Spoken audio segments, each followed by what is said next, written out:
अस्सलाम वालेकुम प्यारे बच्चों, उम्मीद करती हूँ आप सब खैरियत से होंगे। चलिए शुरू करते हैं। उर्दू प्री प्राइमरी कायदा दोम। सुनिए और पढ़िए, सुनिए और पढ़िए।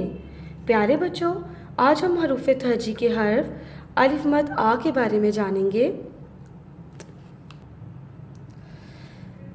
अलिफ मद आ, अलिफ मद आ। ये क्या है प्यारे बच्चों? अलिफ मद आ। अब हम देखते हैं कि अलिफ मद आ से कौन कौन से अल्फाज बनते हैं। अलिफ मद आ आम, अलिफ मद आ आम।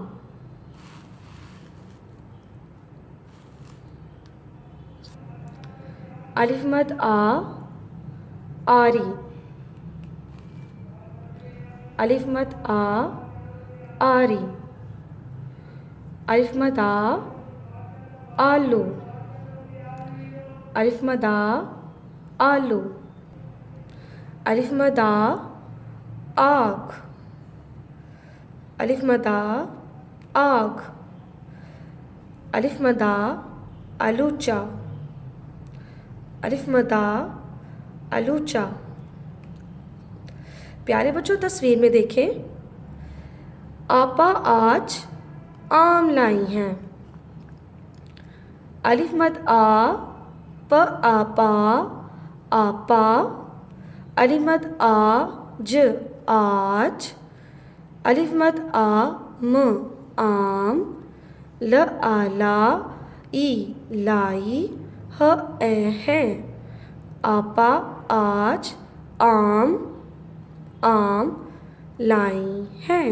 शुक्रिया। प्यारे बच्चों, आज हम हरूफ तहजी का हर्फ अलिफ मद आ लिखना सीखेंगे। प्यारे बच्चों, इस नुक्ता से शुरू करते हुए एक सीधी लाइन लगाएंगे यहाँ तक, और ये क्या बन जाएगा हमारे पास? अलिफ। क्या बन जाएगा? अलिफ। अब हम इसके ऊपर बनाएंगे मद। अब हम देखते हैं कि मद कैसे बनाएंगे। हम एक छोटी सी सीधी लाइन लगाकर उसको बाएं तरफ लेकर जाएंगे और उसको थोड़ा सा नीचे, तो ये क्या बन जाएगा? अलिफ मद आ, अलिफ मद आ। दोबारा देखें, इस नुक्ता से शुरू करते हुए एक सीधी लाइन लगाएं तो ये बन जाएगा अलिफ। अब हम अलिफ के ऊपर बनाएंगे मद। एक छोटी सी लाइन लगाकर उसको बाएं तरफ लेकर जाएंगे और फिर थोड़ा सा नीचे लेकर जाएंगे, तो ये बन जाएगा अलिफ मद आ, अलिफ मद आ, अलिफ मद आ। शुक्रिया।